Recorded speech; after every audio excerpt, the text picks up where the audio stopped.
S, வீடு, schools, hotels, store room இங்கெல்லாம் partition wall கட்டணும்னாலும் இப்போ பில்டிங் ஓனர்ஸோட first choice Renocon Rapid Wall Panels. இப்போது புதிய அறிமுகம் ஆச்சி ஹோட்டல் சாம்பார் 50 கிராம் ரூபாய் 20 மட்டுமே. தமிழர்களின் number one choice Tamil matrimony.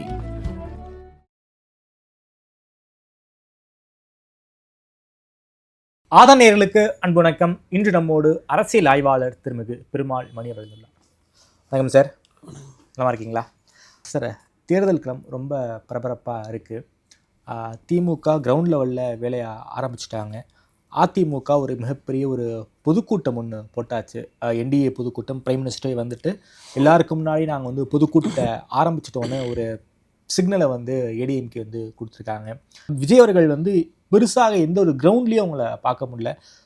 கடந்த ஞாயிற்றுக்கிழமை ஒரு ஒரு உள்ளரங்கு கூட்டம், செயல் வீரர்கள் கூட்டம், அதுக்கப்புறமாக இங்கே சமீபத்தில் சென்னையில் வந்து ஒரு பிரச்சார கூட்டம் அப்படி நடத்தியிருக்காங்க. களத்தில் அவங்களுக்கு சில பல சிக்கல்கள் இருக்குங்கிற கேள்வி எல்லாருக்குமே இருக்குது. நீங்கள் எப்படி பார்க்குறீங்க? 26 களத்தை பொறுத்த வரைக்கும் விஜயை நாம் தவிர்த்து விட்டு அரசியல் பேச முடியாது.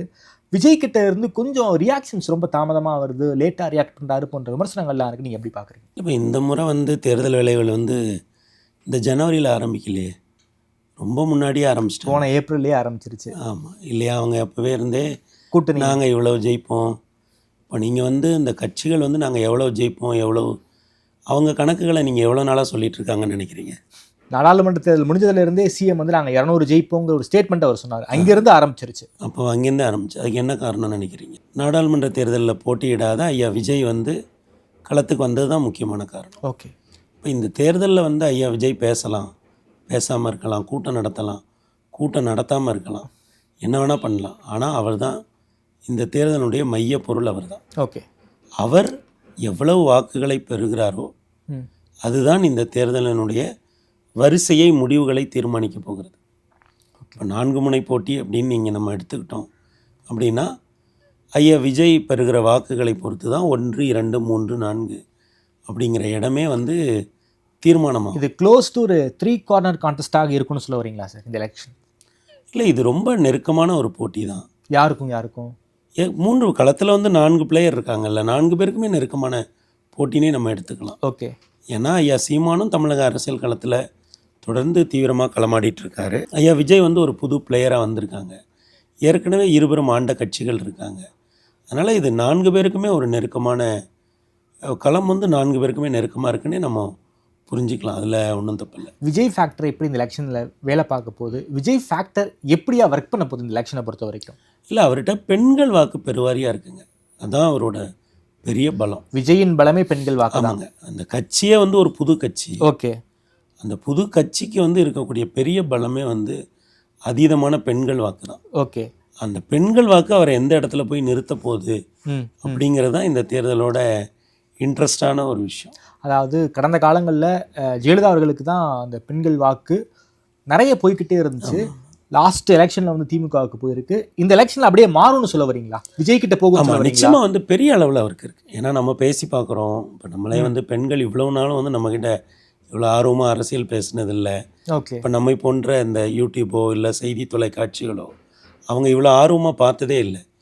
இப்போ நமக்கே தெரியுது அவங்க அதை ஆர்வமாக பார்க்குறாங்க, நம்மக்கிட்ட ஒரு அரசியல் பேசுகிறாங்கன்னு நமக்கு தெரியுது. ஓகே. அதனால் இந்த தேர்தலை பொறுத்தவரை பெண்கள் வாக்கு தான் இதை தீர்மானிக்க போகிற ஒரு முக்கியமான. குறிப்பாக அர்பன்லையா ரூரல்லையா? இல்லை, அவருக்கு பரவலாக இருக்குது. இப்போ நான் ஆரம்பத்தில் வந்து பல பேரும் நினைக்கிறாங்க ஒரு 35-40 வயதுக்கு உள்ள பெண்கள் அப்படி தான் வந்து அவங்க நினைக்கிறாங்க. ஆனால் பரவலாக அர்பன் ரூரல் எல்லா இடத்துலையுமே ஐயா விஜய் அவர்களுக்கான ஒரு செல்வாக்கு வந்து பெரிய அளவில் இருக்குது. ஏன்னா தமிழ்நாடு ஓரளவுக்கு கல்வியில் நல்லா இருக்குது. இன்னும் சொல்லப்போனால் தென் மாநிலங்கள் பொதுவாகவே பெண்களை சம உரிமையோடு நடத்தக்கூடிய ஒரு மாநிலங்கள். இப்போ எல்லார்ட்டையுமே ஒரு ஃபோன் இருக்குது, வாட்ஸ்அப் இருக்குது, பல தகவல்கள் போகுது. அவங்க குரூப்பில் காலேஜ் குரூப் வச்சுருக்காங்க, ஸ்கூல் குரூப் வச்சுருக்காங்க, இதிலெல்லாம் வந்து ஷேர் பண்ணுறாங்க. இப்போ நம்ம முன்னாடி மாதிரி இல்லைல்ல. இப்போ ஒரு பெண்கள் திருமணமாகி போயிட்டா சொந்த ஊரே வந்து அவங்களுக்கு அந்நியமாகி போன காலம்லாம் ஒரு காலம் இருந்தது. இன்றைக்கி அப்படி இல்லைல்ல, தே ஆர் கனெக்டடில். அப்போ அவங்க குரூப்பில் என்ன பேசுகிறாங்க அப்படிங்கிறத நம்ம கேட்டோம்னா இது பெருவாரியாக வந்து அரசியல் பேசப்படுது. இது ரொம்ப புதிதாக இருக்குது எனக்கு. ரொம்ப தமிழ்நாடு அரசியல் களத்தில் இதற்கு முன்னால் பெண்களோட குழுக்களில் இந்த அளவுக்கு அரசியல் பேசப்படலை. ஸோ சமீபத்தில். அதற்கு விஜய் தான் காரணம்னு நீங்கள் நம்புறீங்க? ரொம்ப முக்கியமான காரணங்க. ஏன்னா பசங்களும் இப்போ நம்மக்கிட்ட அரசியல் பேசுகிறாங்கல்ல. இளைஞர்கள் இளைஞர்களோட ஸ்கூல் பசங்களே வந்து பேசுகிறாங்க. இப்போ 11th படிக்கிற என் நண்பரோட ஒரு பையன் இருக்கான். அவன் வந்து அரசியலாகவே பேசுகிறான். அங்கிள் இது எப்படி போகும், இது என்ன ஆகும் அங்கிள், இந்த மீட்டிங் எப்படி, இது இப்படி சொன்னாரே. ஓகே. அவன் ஒரு சிபிஐ இது பற்றி பேசுகிறான். இப்போ அதை விட சின்ன பையன், இப்போ 6th படிக்கிற பையன் வந்து இப்போ என் நண்பர் சொன்னார், அவன் சொல்லியிருக்கான், அப்பா நீ விஜய்க்கு தான் வந்து இந்த தேர்தலில் நீ ஓட்டு போடணும் அப்படின்னு சொல்லிட்டு ஃபஸ்ட்டு வரி கூட எல்லாரும் சொல்கிறதா, 2வது வரி சொல்லியிருக்கான், விஜய் தோத்துட்டு அதுக்கு நீ தான் காரணம் பார்த்துக்கோ. டேய் நான் ஓட்டு போட்டுருவேன்டா, அவரோட வெற்றி தோல்வியை நான் எப்படா தீர்மானிக்க முடியும் அப்படின்னா, இல்லை அதெல்லாம் தெரியாது. நீ வீட்டில் உள்ள பசங்க வந்து இல்லைங்க பெரிய அளவில் வந்து நடக்குதுங்க. ஏன்னா என்கிட்ட வந்து ஒரு மிக முக்கியமான ஒரு தலைவர் சொன்னார். எப்படின்னா 1977 தேர்தல் வந்தப்போ அவரை தான் சொன்னார். அவர் இன்னைக்கு வேற ஒரு கட்சியில் இருக்கார். ஆனால் அன்றைக்கு வந்து அவர் வந்து அனைத்து இந்திய அண்ணா திராவிட முன்னேற்ற கழகத்தில் இருந்தப்போ நான் சமீபத்தில் பார்த்து பேசிகிட்டு இருக்கப்போ சொன்னார், அவங்க அப்பா வந்து காங்கிரஸ். சரி. ஆனால் இவர் வந்து அந்த வயதில் அப்போ அவருக்கும் இதே மாதிரி ஒரு கல்லூரி பருவத்தில் இருக்கும்போது அவர் வந்து அஇஅதிமுகவுக்காக ஓட்டு கேட்கும்போது அவங்க வீட்டில் இருக்கிற அம்மா சித்தி இவங்கெல்லாம் பேசுகிறது என்ன பேசியிருக்காங்கன்னா, அவங்களுக்காக நம்ம வந்து போன தேர்தலில் ஓட்டு போட்டோம், இந்த தேர்தலில் பையன் இப்படி கேட்குறானே, அப்போ நம்ம என்ன பண்ணுறது, பையனுக்காக நம்ம இந்த தடவை வந்து ரெட்டலையில் போட்டு விடுவோம் அப்படிங்கிற மாதிரி தான் அவங்க பேசியிருக்காங்க. அப்போ அவர் என்கிட்ட என்ன சொன்னார்னா, நம்ம இதை வந்து ஒரு சாதாரணமாக எடுத்துக்க முடியாது மணி, இது பெரிய அளவில் ஒரு இன்ஃப்ளூயன்ஸ் பண்ணணும். அவரோட அனுபவத்துலேருந்து சொல்கிறாரு. ஸோ பசங்க வந்து பெற்றோர்கள் வந்து இன்ஃப்ளூயன்ஸ் பண்ணுறாங்க. வீட்டுக்குள்ள ஒரு அரசியல் பேசப்படுது இல்லைங்க. எஸ். இதற்கு முன்னால் பெரியவர்கள் முடிவெடுத்து போய் ஓட்டு போடுவாங்க. பசங்களோ இல்லை இளம் வயதில் இருக்கிறவங்க பெரும்பாலும் நிறைய பேர் ஓட்டு கூட போட மாட்டாங்க. அப்புறம் அந்த செல்ஃபி எடுத்து போடுற ஒரு பழக்கம் வந்தோடனே ஒரு சில எலெக்ஷனில் போய், இந்த தேர்தல் அப்படி இல்லைங்க, வீட்டுக்குள்ளேயே அரசியல் பேசுகிறோம், குடும்ப குரூப்புகளில் பேசப்படுது அரசியல்.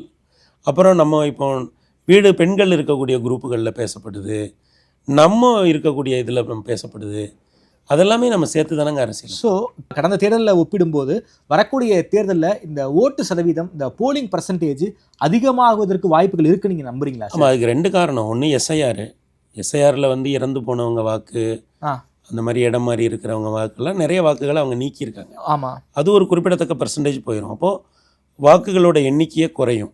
ஆமாம். அப்போது என்னென்னா இந்த தடவை வந்து தமிழ்நாடு வந்து எனக்கு என் கணிப்பு சரியாக இருந்தால் தமிழ்நாடு 85% வரைக்கும் போகலாம். போலிங் பர்சன்டேஜ் 85% 80லேருந்து 85% வரைக்கும். கடந்த காலங்களில் ஒரு 25 வந்தாலே ஒரு மிகப்பெரிய அது நீங்கள் கணக்காக பார்த்தீங்கன்னா அது கரெக்டாக தான் இருக்கும். ஏன்னா தமிழ்நாடு எப்போவுமே போலிங் கொஞ்சம் நல்லா தான் இருக்கும். கரூர்லாம் 80 போவாங்க. எப்போதுமே 2-3 தேர்தல் பார்த்தீங்கன்னா கரூர் தான் லீடிங்கில் இருக்கும். ஆமாம், அவங்க 80லாம் தாண்டுவாங்க. இப்போ இந்த தடவை வந்து மற்றபடி பார்த்தீங்கன்னா எல்லாமே ஆனால் ஆவரேஜாக ஒரு 70-75 தாண்டுவாங்க. சென்னை மட்டும் கொஞ்சம் சென்னை தான் கொஞ்சம் இழுத்து விடும். ஆனால் இந்த தடவை சென்னையுமே கொஞ்சம் ஏறி வரும். ஓகே. அதற்கு என்ன காரணம்? எஸ்ஐஆர் இல்லை விஜய்? இல்லை ரெண்டும் தாங்க. ஓகே. எஸ்ஐஆர்னு ஒன்று, ஐயா விஜய், ரெண்டுமே வருதில்ல. ஒரு புது ஃபோர்ஸ் வரும்போது உங்களுக்கு வந்து பர்சன்டேஜ் ஆஃப் ஓட்டிங் நம்ம ஏன் இருக்கணும்னு நினைக்கிறவங்க கூட போடுவாங்க. அதுக்கு இன்னொரு காரணமும் நம்ம சேர்த்துக்கலாம். இந்த இன்ஸ்டா, எஃபி, இது ஒரு ட்ரெண்ட் ஆகுது இல்லை. ஓகே. நீங்கள் போகிறீங்க ஓட்டு போடுறீங்க, அப்படி ஐ ஓட்டட் அப்படின்னு அந்த இது எல்லாமே இப்படி தாங்க ஒரு நிகழ்வு அப்படி தான் நம்ம வந்து நடக்கும். ஆனாலும் விஜய் வந்து ஒரு காத்திரமான ஒரு எதிர்க்கட்சி அரசியலை செய்ய மாட்டேங்கிறாரு. திமுக எதிர்ப்பு அரசியல் என்றாலும் விஜய் அக்ரெசிவாக பண்ணணும், சில இடங்களில் பேசுகிறாரு, சில இடங்களில் பேசாமல் இருக்காரு அப்படிங்கிற குற்றச்சாட்டு விஜய் மீதே இருக்கு. ஒரு பால்கனி பாலிடிக்ஸ் பண்ணுறாரு. ஜெயலலிதா அவர்கள் அரசியல்லாம், ஜெயலலிதா ஆரம்ப காலங்களில் வந்து கிரவுண்டில் இருந்தாங்க. ஒரு பொசிஷனுக்கு வந்த பிறகு தான் அவங்க வந்து பால்கனி பாலிடிக்ஸே பண்ண ஆரம்பித்தாங்க. ஸோ விஜய் வந்து தன்னை வந்து ஜெயலலிதாவோடு ஒப்பிடுகிறார், அந்த மைண்ட் செட்டில் இருந்துக்கிட்டு பால்கனி பாலிடிக்ஸ் பண்ணுறாருங்கிற ஒரு குற்றச்சாட்டு அவர் மீது இருக்கு. சார், பால்கனி பாலிடிக்ஸ் தான் அவர் பண்ணணும். நீங்கள் எந்த புதிய கட்சி வந்தாலும் இவங்க சில கேள்வி வச்சுருப்பாங்க. வழக்கமாக இருக்கக்கூடிய கட்சிகள், உன் கொள்கை என்ன, நீ யாருக்காக போராடுற, என்ன பண்ண போகிற, நம்ம ஏதாவது சொன்னோன்னு வச்சுக்கங்களேன், அதுலேருந்து அடுத்த கேள்வி எடுப்பாங்க. ஏன்னா இவங்க வந்து அரசியல் களத்தில் நீண்ட காலமாக இருக்காங்க. ஆமாம். அரசியல் களத்துக்கு யார் வந்தாலும் இவங்க முதல்ல கேட்குறது உன் கொள்கை என்ன, உன் கோட்பாடு என்ன. ஐயா ரஜினியவே நீங்கள் எடுத்துக்கோங்களேன், ரொம்ப போகிற போக்கில் ஒரு ரிப்போர்ட்டர் ஒரு கேள்வி கேட்டார், உங்கள் கொள்கை என்னன்னு கேட்டார். அவர் அதை ரொம்ப கேஷுவலாக, இவ்வளோ ஐயா ரஜினி வந்து ஊடகத்தை கையாளுறதுல ரொம்ப கவனமாக இருக்கக்கூடியவர். அவருடைய மேடை உரைகள்லாம் ரொம்ப நேர்த்தியாக தயாரிக்கப்படும். அவரே அதுக்கு ஒரு ரொம்ப கேஷுவலாக ஒரு ரியாக்ட் பண்ணார். கொள்கை என்னன்னு கேட்டாங்க, எனக்கு தலையை சுத்திடுச்சு. ஆனால் அப்புறம் அது எவ்வளோ பெரிய விமர்சனம். எஸ். நீங்கள் அவ்வளோ கவனமாக இருக்கக்கூடிய ஒருத்தரே அரசியல் களத்துக்குள்ளே வரும்போது பாருங்கள், அப்போது வந்து ஐயா விஜய் வந்து வாய் விடாமல் இருக்கிறது தான் நல்லது. ஓகே. ஏன்னா அவருக்கு விழப்போ இப்போ இப்போ அப்புறம் பாருங்க, அவர் சிஸ்டம் சரியில்லைன்னாரு. சிஸ்டம்னா என்ன, எங்கே சரியில்லை, ஏது சரியில்லை, எவ்வளோ வந்து சொன்னாங்க. அப்போ ஐயா விஜய் வந்து என்ன சொல்கிறாரு, ஒன்று தான் சொல்கிறாரு, நல்லதே நடக்கும், நம்புங்க, கான்ஃபிடென்ட்டாக இருங்க, வெற்றி நிச்சயம். ஓகே. இதுலேருந்து இப்போ நீங்கள் என்ன கேள்வி கேட்க முடியும்? இன்னொன்று, ஐயா விஜய்க்கு ஓட்டு போடுறவன் வந்து கொள்கையை பார்த்து போடுறதில்ல. ஓகே. ஒரு புது தலைவர் வர்றாரு, அவரை பிடிச்சிருக்கு, அவரே வந்து சொன்ன மாதிரி என்னை வந்து நீங்கள் வந்து என்னை இத்தனை வருஷம் என்னை தாங்கி பிடிச்சிருக்கீங்க. அவர் வந்து ஒரு தமிழ் முகங்க.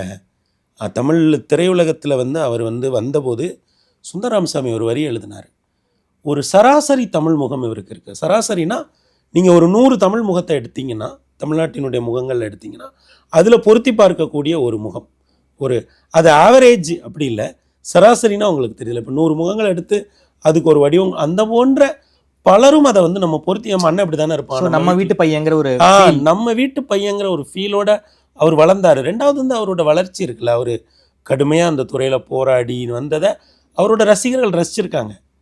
அப்போ இன்னைக்கு வந்து அவங்க வந்து இந்த தேர்தலில் வாக்களிக்கிறது அவருடைய கொள்கையை பார்த்தோ ஆட்சியை பார்த்தோ இதெல்லாம் இல்லை, விஜய் முகத்துக்கு தான். அவர் வராரு பணம் போடும் விடு, ஜெயிச்ச பிறகு மக்கள் கேட்பாங்க. தமிழ்நாட்டு மக்கள் வந்து ஜெயிச்ச பிறகு உங்கள் ஆட்சி எப்படி இருக்குது, என்ன இருக்குது, அப்பெல்லாம் கேட்பாங்க. ஓகே. ஆனால் இப்போ வந்து அது அவருக்குமே தெரியுது விஜய். ஸோ இந்த எலெக்ஷனை பொறுத்த வரைக்கும் விஜய்க்கு கட்டமைப்பெல்லாம் தேவையில்லை, விஜயுடைய முகம் போதும், ஓட்டு வந்துடும் சொல்ல இல்லைங்க. அது நீங்கள் விஜயை புரிஞ்சுக்கணுன்னா ஐயா சீமானை புரிஞ்சுக்கணும். ஓகே. ஐயா சீமான் கட்சி எந்த கட்டமைப்பும் கிடையாது, எந்த கட்டமைப்புமே கிடையாது. ஆனால் பெரிய கட்டமைப்பு களத்தில் இல்லை. நான் சொல்றது திமுகவுக்கு இணையான கட்டமைப்பு கிடையாது. ஆனால் அவர் எவ்வளோ வந்துட்டார், 9% வந்துட்டார். ஆமாம். அதிமுகவுக்கே நீங்கள் அதிமுகவுக்கே நீங்கள் ஆவரேஜாக அவங்களுக்கு எவ்வளோ ஓட்டு இருக்கும்னு நினைக்கிறீங்க? 25% தான். ஆமாம். மற்றதெல்லாம் கூட்டணி பலத்தில். அப்போது ஐயா சீமானே அதில் எவ்வளோ தூரம் ஏறி வந்துட்டார் இல்லைங்களா? 9% வரைக்குமே ஐயா வந்துட்டார். அதே மாதிரி ஐயா சீமான் வந்து மிகச்சிறப்பாக உரையாடக்கூடியவர். மேடைகள், பொதுக்கூட்டங்கள், ப்ரெஸ்ஸு, அவர் ஒரு விஷயத்தை எடுத்து அப்படி அடித்து உடைக்கணும்னு நினச்சாருன்னா தட்டி தூக்கிடுவார். அது எந்த விஷயமா ஆனாலும் இவ்வளவு நல்லா பேசுகிறவருக்கே எவ்வளோ ஓட்டு வருது? 9% தான். 2 விதமாக பாருங்கள். இந்த கட்டமைப்பு இவ்வளவு குறைவாக இருக்கிறவருக்கு 9ங்கிறது பெருசு, ஆனால் இவ்வளவு தூரம் உரையாடக்கூடியவருக்கு 9ங்கிறது குறைவு. அப்போ என்னன்னா, அரசியலுங்கிறது ஒரு மேஜிக். ஓகே. அது ஏதோ ஒரு இடத்துல நடக்கும். ஓகே. இல்லையா? அப்போ வந்து நீங்கள் ஐயா சீமானினுடைய உரைகளையும் ஐயா சீமானினுடைய களப்பணிகளையும் புரிஞ்சுக்கிட்டீங்கன்னா தான் ஐயா விஜயுடைய மௌனத்தை புரிஞ்சுக்க முடியும். அப்போ நிறையெல்லாம் பேச தேவையில்ல, நமக்கு ஒரு கரிஷ்மா இருக்குது. ஓகே. அந்த கரிஷ்மாவில் நம்ம போகலாம். அப்படி தான் போகிறார் அவர். எவ்வளோ சார் வாக்கு வாங்க அவர், நான் திரும்பவும் சொல்கிறேங்க, அவர் முதலமைச்சராகவோ எதிர்க்கட்சி தலைவராகவோ வருவதற்கான வாய்ப்பு தமிழ்நாட்டில் இருக்குங்க. அவர் பெறக்கூடிய வாக்குகளை பொறுத்து ஏனைய கட்சிகளோட பொசிஷனிங் மாறுங்க. முதல் எலெக்ஷன்ல எப்படி சார் முதலமைச்சர்? எனக்கு வந்து எதிர்க்கட்சி தலைவரை கூட வந்து இது ஒரு இணைய காலங்க, இது ஒரு இணைய காலம். அவர் ஒரு திரையிலிருந்து வராரு. ஆமாம். ஓகேங்களா? அவர் பல விஷயங்களை புதுசாக தானே பண்ணுறாரு. அவர் போய் சிலைகளுக்கு போய் மாலை போடுறதில்ல, வீட்லேயே ஒரு ஃபோட்டோ வச்சு சிம்பிளாக பண்ணுறாரு. ரொம்ப பரபரப்பாகிறது இல்லை, நிதானமாக ஒரு அரசியல் பண்ணுறாரு இல்லையா? முதல்ல ஒரு டூர் போனார், அப்புறம் ஒரு மாவட்டத்துக்கு ஒரு முறைனார். இப்போ பார்த்தீங்கன்னா போன மாதம் போன டூர், அப்புறம் இன்னும் போகவே இல்லை. அப்போ அவருக்கு தன்னோட பலம் பலவீனம் எல்லாம் தெரியுது. அவருடைய படத்துக்கு பிரச்சனை வரும்போது கூட அமைதியாக இதை பற்றி நம்ம பேச தேவையில்லை அப்படின்னு அவர். அந்த மௌனத்தை நாம் எப்படி சார் புரிஞ்சுக்கிறது? அவர் சினிமா விட்டு வெளியே வந்துட்டாருங்க. அவர் சினிமாலேருந்து மலேசியாவில் சைன் ஆஃப் பண்ணி வெளியே வந்துட்டார். நடிகர் விஜய் தாவேக தலைவர் விஜயாக வந்துட்டார். அவரோட 69 படங்களில் இதுவும் ஒரு படம். அவரோட ரசிகர்களே வாக்குச்சாவடிக்கு போயிட்டாங்கங்க.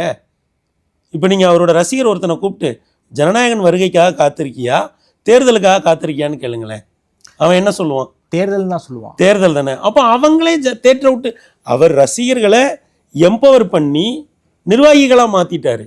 ஓகே. ரசிகர்களை தொண்டர்களாக மாற்றிட்டாரு. அவங்க ரசிகர்கள் எல்லாம் இன்னைக்கு கரவேட்டி கட்டி கட்சிக்காரன் ஆயிட்டாங்க. இப்போ போய் ஏங்க அவங்க வந்து படத்தை பற்றி கவலைப்படணும்? ஓகே.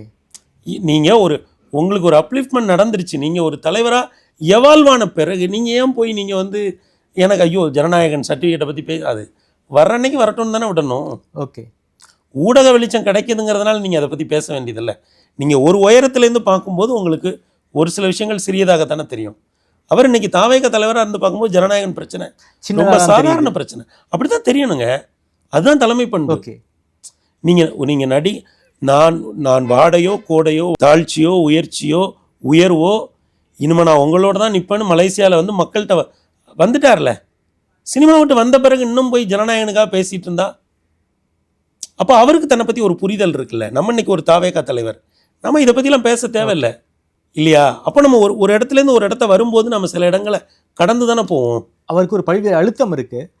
அழுத்தம் இல்லைன்னு மேடையில் சொல்லியிருக்காரு, ஆனால் அழுத்தம் இருக்கு சூசகமாக சொல்லியிருக்காருல்ல. எங்க ஒன்று மட்டும் புரிஞ்சுங்க, அரசியல் கட்சிகளில் பொலிட்டிக்கல் கிளாஸ் வந்து ஒருத்தருக்கு ஒருத்தர் நல்லா உதவிக்குவாங்க. அப்படிலாம் யாருக்கும் எந்த அழுத்தமும் இல்லைங்க. ஒன்று புரிஞ்சுங்க, வழக்கோ உடல்நிலையோ ஒரு அரசியல் தலைவரோட பயணத்தை பாதிக்காது. ஓகே, ஒரு வழக்கால் ஏதாவது ஒரு அரசியல் தலைவரோட வாழ்க்கை கெட்டு போயிருக்கா? அப்படிலாம் கிடையாது. ஒரு உடல்நிலை சரியில்லை இப்படி இருக்கு அப்படிலாம் கிடையவே கிடையாது. அரசியல் தலைவர்களுடைய வாழ்க்கை வந்து அவங்க இந்த எல்லா விஷயத்தையும் கடந்து அவங்க தேர்தலில் நிற்பாங்க, போராடுவாங்க. அப்புறம் அப்படியே நான் கரூர் சம்பவத்தையும் நீங்கள் எடுத்துங்களேன். கரூர் சம்பவத்தில் அழுத்தம் கொடுக்கணுமே, என்ன அழுத்தம் கொடுத்துட முடியும்? வழக்கு போட்டு தானே முடியும். அது நீதிமன்றத்தில் நடந்து உயர்நீதிமன்றம் போய் உச்ச நீதிமன்றம் போய் எப்போ தீர்ப்பு வர்றது? அது லாஜிக்காகவே யோசிச்சு பாருங்கள். இவங்க அழுத்தம்னா யாருக்கு அழுத்தம் கொடுக்குறா? சரி, இப்போ திமுக மேலேயே யாரோ கொஞ்சம் பேர் வழக்கு போடணும்னு நினைக்கிறாங்க, இல்லை திமுகவே வேறு கட்சிகள் மேலே வழக்கு போடணும்னு நினைக்குது. இனிமேல் வழக்கு போட்டு தேர்தலுக்கு முன்னாடி நீங்கள் என்ன பண்ணுவீங்க? வழக்குன்னு சொல்கிறதே தமிழ்நாடு அரசியலில் போயிங்க. பிப்ரவரி வந்துருச்சுங்க. இனிமேல் நீங்கள் யார் வேணால் போடட்டுங்க, நீங்கள் யாரை வேணால் எடுத்துக்கோங்க. ஏதோ ஒரு அதிகாரத்தில் இருக்கிற ஏதோ ஒருத்தங்க யார் மேலேயோ வழக்கு போட்டு ஒன்றை பண்ணணும்னு நினச்சா எங்கே நேரம் இருக்குது? எஃப்ஐஆர் போட்டு சார்ஜ் ஷீட் போட்டு அதை வந்து நீதிமன்றத்தில் போய் நிறுவி தண்டனை வாங்கி கொடுத்து இந்த தேர்தலில் வந்து அவரை நிற்க முடியாதுன்னு சொல்கிறதுக்கான காலம் இருக்கா? சிபிஐ விசாரணையோ ஜனநாயகன் இஷ்யூவோ விஜய்க்கு அழுத்தம் இல்லையா? எப்படி கொடுப்பீங்கன்னு நான் கேட்குறேங்க. லீகலாக எனக்கு சொல்லுங்கள், டெக்னிக்கலாக சொல்லுங்கள், எப்படி கொடுப்பீங்க? எங்க அழுத்தம் கொடுக்கணும்னா ஒரு ப்ரொசீஜர் இருக்குல்லங்க. இப்போ நம்ம ரெண்டு பேரும் ஒரு இன்டர்வியூ பேசணும்னா ஒன்று நீங்கள் ஏன் இடத்துக்கு வரணும், இல்லை நான் உங்கள் இடத்துக்கு வரணும், கேமராவை இயக்கக்கூடியவர்கள் வரணும், அப்புறம் எடிட் பண்ணுற டீம் இருக்கணும், அப்புறம் தம்பு வைக்கணும், அப்புறம் ஆணையருக்கு ஷெட்யூல் பண்ணணும். இவ்வளோ விஷயம் இருக்குல்லங்க. நீங்கள் என்கிட்ட பேசுகிறதுல ஆரம்பித்து இந்த வீடியோ வெளியில் வர்றதுக்கு இடையில குறைந்தபட்சம் 2 நாட்களாவது இருக்கும் இல்லையா? ஒரு வீடியோ ப்ரொடியூஸ் பண்ணுறதுலேயே ஒரு ப்ரொசீஜர் இருக்குது. வழக்குன்னா வழக்குன்னு ஒரு ப்ரொசீஜர் இருக்குல்ல. யார் வழக்கு போட்டு தமிழ்நாட்டில் முடக்க முடியும்? ஒருத்தரையும் நம்ம முடக்க முடியாது. ஓகே, அந்த காலம்லாம் முடிஞ்சு போச்சு. அப்படி நம்ம பேசணும்னா நம்ம மக்களை முட்டாளாக்குறோன்னு அர்த்தம். சரி, அரசியல் தலைவர்கள் யார் வழக்கு போட்டு முடக்கி இருக்கா? யாரோட அரசியல் வாழ்க்கை எந்த வழக்கால முடங்கி இருக்கு? அவங்க கிட்ட பெரிய பெரிய வழக்கறிஞர்களை தேடி போகிறாங்க, வாதாடுறாங்க. எங்க வழக்குகளால் ஒரு சாதாரணமானவர்கள் சாமானியர்கள் பாதிக்கப்படுகிற அளவுக்கு அரசியல் தலைவர்கள் பாதிக்கப்பட்டது இல்லைங்க. ஓகே, அதானே ஒரு ஏதாவது நமக்கு உதாரணம் அப்படி தானே இருக்குது. அரசியல் தலைவர்கள் மேலே எவ்வளோ வழக்குகள் போடப்படுது, எத்தனை பேரோட அரசியல் வாழ்க்கை அந்த வழக்குகளால் முடிஞ்சு போச்சு. அப்போ நம்ம பத்திரிகையில் இருந்துக்கிட்டு நாம் வந்து ஒரு சாமானியம் என்ன நினைக்கிறோம், ஐயோ பத்திரிகையிலே எழுதியிருக்காங்க அல்லது இவங்களே சொல்கிறாங்க, உண்மையாக தான். அதை கொஞ்சம் ப்ரொசீஜராக டீகோட் பண்ணி பாருங்கள். ஒரு தலைவர் மேலே வழக்கு போடணும்னா இப்போ வழக்கு போட்டு அவருக்கு தண்டனை வாங்கி கொடுங்கன்னா 2 வருஷம் ஆகும். ஆமாம், அதுக்குள்ளே அடுத்த பார்லிமெண்ட் எலெக்ஷனே முடிஞ்சு போயிடும். எங்கே போகிறது? அப்போது இதெல்லாம் வந்து ஒரு இது இல்லாத, ஆதாரம் இல்லாத அல்லது ஊடகங்கள் எழுப்புகிற ஒரு கற்பனா கதைகள். ஓகே, லீகல் ப்ரொசீஜர்னு ஒன்று இருக்கலாங்க. அந்த ப்ரொசீஜர் படி தானேங்க நீங்கள் எல்லாம் பண்ண முடியும். அந்த ப்ரொசீஜரை தாண்டி நம்ம வந்து அழுத்தம் அப்படின்னு சொல்கிறதெல்லாம் ரொம்ப வந்து ஒரு இல்லாஜிக்கலான வாதம் இல்லைங்களா? இனிமேல் என்ன அழுத்தம் கொடுத்துட முடியும்? ஐயா விஜய் விடுங்க, எந்த தலைவர் தான் எந்த தலைவருக்கு நம்ம அழுத்தம் கொடுத்துட முடியும்? இந்த தேர்தல் வந்துருச்சு, இந்த தேர்தல் அறிவிப்பு வந்தாலே அவ்வளோதான், 1 மாதத்தில் தேர்தல் கவுண்டிங் பதவி ஏற்புன்னு போயிடும். நீங்கள் ஒரு வார்த்தை சொன்னீங்க சார், விஜய் முதல்வர் ஆவார் இல்லை என்றால் எதிர்க்கட்சி தலைவர் ஆவார்னு சொல்கிறீங்க. இது வந்து அதிமுகவுக்கு கொடுக்கக்கூடிய நெருக்கடியா சார்? இல்லை, அப்படிலாம் இல்லைங்க. ஏன்னா அவர் யார் ஓட்டை பிரிக்க போகிறாருன்னே தெரியாதுங்க. அவர் முதல்வரானா யார் எதிர்க்கட்சி தலைவராவா, அல்லது அவர் எதிர்க்கட்சி தலைவரானா யார் முதல்வராவா, அதை சொல்லவே முடியாதுங்க. ஏன்னா அவர் யார் ஓட்டை பிரிக்க போகிறாரு, அதிகமாக எடுக்க போகிறாருன்னே தெரியல. பெண்கள் வாக்கு அவருக்கு நல்ல கணிசமாக இருக்குது. மற்றது எந்த பாக்கெட்டில் எவ்வளோ வாக்கு இருக்குன்னு நமக்கு தெரியவே தெரியும். அதனால் யார் வந்து இந்த பொசிஷனிங் எப்படி மாறும்னே தெரியாது. ஓகே, அதனால் இந்த 4 பேருக்கு இடையில போட்டி. இதில் யார் வேணால் அந்த தேர்தலில் எங்கே வேணால் வந்து நிற்கலாம், எப்படி வேணாலும் அந்த இடம் வந்து மாறி நிற்கலாம். ஓகே, நமக்கு it will bring a surprise. நான் என்ன நினைக்கிறேன்னா, முதல் 2 இடத்துக்குள்ளே அவர் வர்றதுக்கான ஒரு வாய்ப்பு இருக்குது. ஆனால் மற்றவங்க எங்கே பிளேஸ் ஆவாங்க அப்படிங்கிறது, ஏன்னா அவர் untested player. Okay sir. Sir, முதல் 2 இடம்னா அதிமுகவுக்கும் திமுகவுக்கும் நம்ம பார்க்கும்போது ஒரு 1.5% ஆரம்பித்து ஒரு 4% வரைக்கும் வித்தியாசம் இருக்கும். ஸோ விஜய் ஒரு வேளை 2வது இடத்துக்கு வராருன்னு வச்சுக்கோங்களேன், அந்த டிஃப்ரென்ஸ் எவ்வளோ இருக்குன்னு எதிர்பார்க்குறீங்க சார்? இல்லை இந்த தடவைங்க இப்போ நம்ம டிஃப்ரென்ஸை சொல்ல முடியாது. ஆனால் 30லேருந்து 35% வாக்கு வாங்கினா போதும். எக்ஸாம்ஸ்லாம் 35% பாஸ் மார்க் இல்லையா? ஆமா. அந்த இப்போ இந்த தேர்தலில் வந்து அரசியல் கட்சிகள் வந்து 90 மார்க் எடுக்கிறதுக்கெலாம் படிக்க வேண்டியதில்லை. 30 மார்க் 35 மார்க்குக்கு படித்தா போதும். மினிமம் 35 மார்க் எடுக்கிறோம்டா, 35% ஓட்டு வாங்கினா போதும்னு முடிவு பண்ணிட்டா போதும். ஓகே. அதுக்கு மேலே எதுவும் தேவையில்லை.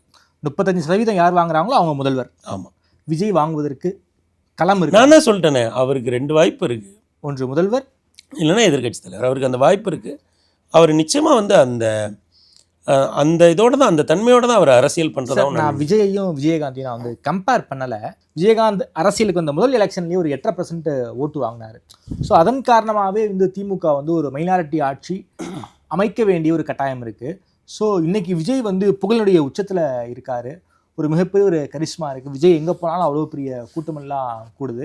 ஸோ விஜய் வந்துட்டார் அப்படின்னா விஜயகாந்தை விட அதிகமாக தான் வாங்குவாருங்கிற ஒரு எண்ணம் அரசியல் பேசுகிறவங்க, அரசியல் விமர்சகர்கள், பத்திரிகையாளர்கள் எல்லாருமே வைக்கிறாங்களே.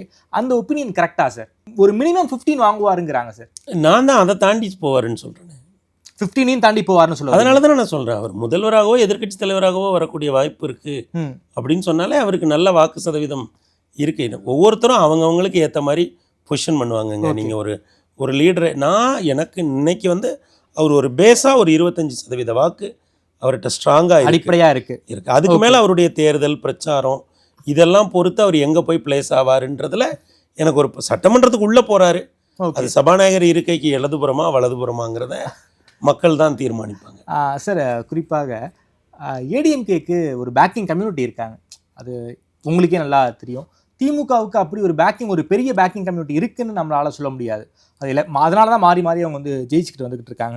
விஜய்க்கு யார் சார் பேக்கிங் கம்யூனிட்டி? ஒரு 25% இருக்குங்கிறீங்க, யார்? இல்லை, நான் அதாங்க, பெண்கள் வாக்கு பெரிய வாக்குங்க, அது கண்ணுக்கு விஷுவலாக நல்லா தெரியுது. சரி, மற்றபடி வெவ்வேறு சமூகங்கள் அவருக்கு பின்னாடி வந்து இதுவரைக்கும் ஆட்சி அதிகாரத்தில் தங்களுக்கு பெரிய இடம் கிடைக்கலன்னு நினைக்கிற சமூகங்கள் வந்து மேலே ஏறி வர்றதுக்கான வாய்ப்பு இருக்குங்க. ஏன்னா இதுவரைக்கும் நமக்கு ஆட்சி அதிகாரத்தில் இடம் இல்லை அப்படின்னு நினைக்கிறவங்க மேலேறி வந்து இந்த தேர்தலில் வந்து அவங்க வர்றதுக்கான வாய்ப்பு வந்து நிச்சயமாக பிரகாசமாக இருக்குது.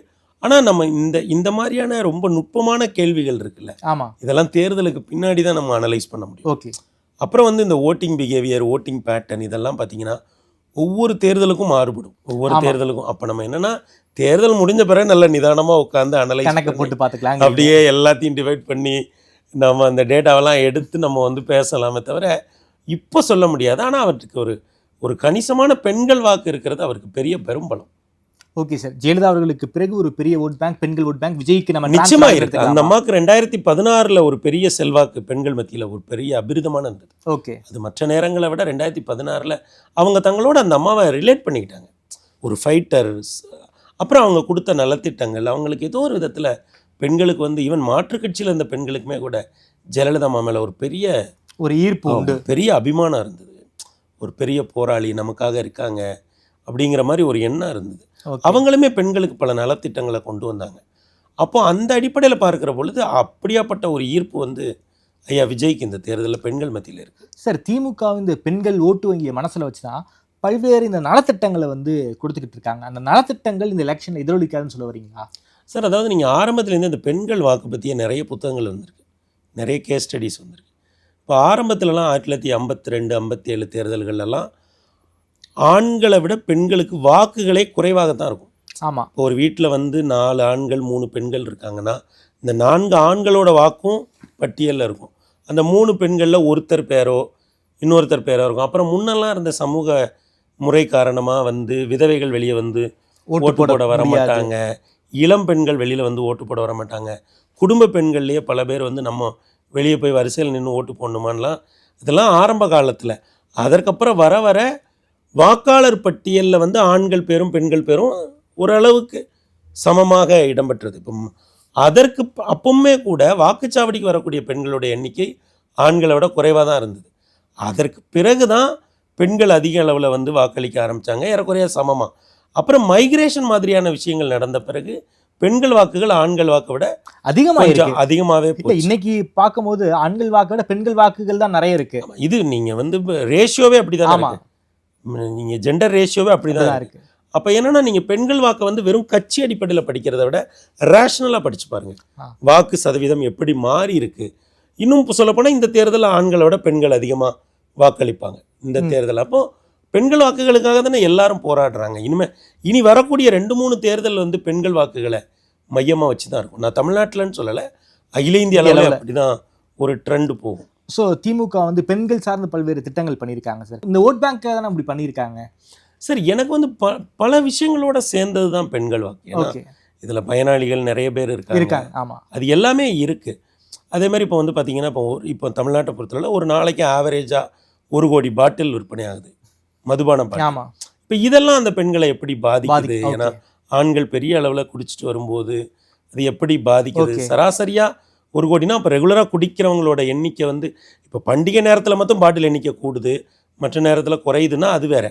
சராசரியாகவே தமிழ்நாட்டில் பாட்டில்களோட எண்ணிக்கையாக எடுத்து பார்த்தீங்கன்னா பீரு மற்றது எல்லாம் சேர்த்திங்கன்னா 95 லட்சத்துலேருந்து 1 கோடி பாட்டில் விற்பனை ஆகுது. அப்போது வேலைக்கு போகிறாங்க, போய் குடிக்கிறாங்க, இப்போ வீட்டுக்கு வராங்க. அப்படிங்கும்போது அது பெண்கள் மனசில் என்ன மாதிரி தாக்கத்தை ஏற்படுத்தி இருக்கு, எல்லாத்தையும் சேர்த்து தானே சார் பார்க்கணும். ஏன்னா ஒரு ஆட்சியை வந்து ஒரு பெண்கள் எப்படி ஃபீல் பண்ணுறாங்கன்னு ஒன்று இருக்குல்ல. சரி, நீங்கள் பேப்பரில் சில திட்டங்கள் எழுதலாம், நலத்திட்டங்கள் எழுதலாம், அது பண்ணலாம். ஆனால் ஹவு டூ தே ஃபீல்?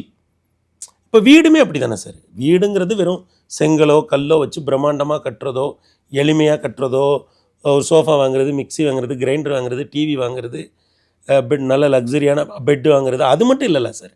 அந்த வீட்டுக்குள்ளே ஒரு மனிதனோ ஒரு பெண்ணோ ஆனால் எப்படி ஃபீல் பண்ணுறாங்க, how comfort they are. Okay, அதே போல் தானே ஒரு ஆட்சியை பற்றி மக்கள் என்ன ஃபீல் பண்ணுறாங்க, வாட் தே ஃபீல், அதுலேருந்து தானே அவங்க வாக்களிப்பாங்க. அப்போ நமக்கு வந்து எதுவுமே வந்து பெட்டியை உடைச்சா தான் சார் தெரியும். ஓகே, நமக்கு இப்போ நலத்திட்டங்களாக நிறைய பண்ணியிருக்காங்க, அது மறுக்கிறதுக்கே இல்லை, நிறைய பண்ணியிருக்காங்க. இது ஒரு ஜெண்டர் சென்சிட்டிவ் கவர்மெண்ட் தான், அதெல்லாம் நம்ம மறுக்கவே முடியாது.